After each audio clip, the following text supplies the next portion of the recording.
Biscoff nougat. If I knew nougat was this easy, I would have done this long time ago. Ek het eers begin om my neute te toast in die oond op 180 vir 8 tot 10 minute.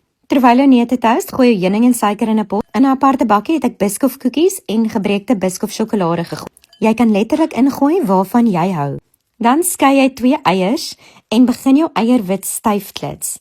Net so voor hy styf is, gooi jy 'n bietjie sout by en klits hom dan tot hy sagte peaks vorm. Los dit aan een kant en bring jou heuning en suikermengsel tot kookpunt. Ek het die edible wafer paper gekoop, maar jy het dit nie nodig nie. Wanneer die mengsel kookpunt bereik, kook jy dit vir 'n verdere 10 minute of tot by 145 grade. Dan gooi jy dit stadig aan die kant, bietjie vir bietjie by jou eierwitmengsel terwyl jy die heel tyd klits. Wanneer jy al die mengsel ingegooi het, moet dit goed geklits word vir ten minste 6 tot 8 minute, totdat hy sticky en styf is. Dan gooi jy bietjie orange zest by, vanilla essence en al jou mengsel wat jy wil insit.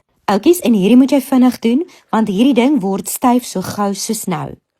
Dan druk jy alles in jou pan uit. Hierdie is 'n sticky storie, daai edible wafer paper het die heeltyd rondgeskuif. Jy hoef dit nie glad bo te kry nie, ek gaan jou nou 'n triek wys. So laaste het ek ingegaan met die Biscoff topping sous. Ek het net bietjie oorgesit en dan gebruik jy jou spatula om dit net 'n bietjie plat te smeer en dis hier waar jy dit dan gelyk kan kry aan die bokant. Top dit dan met jou edible wafer paper en sny dit sommer klaar in jou blokkies. Los dit dan vir 3 tot 4 ure om te stol. Die hele proses was slegs 34 minute, dis so easy om te maak. Oh my word! Homemade Biscoff nougat. Oh, dit lyk lekker.